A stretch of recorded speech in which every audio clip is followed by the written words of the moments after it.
Got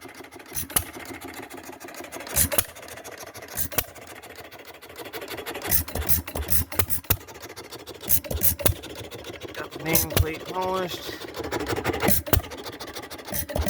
Boiler all cleaned up and polished as well.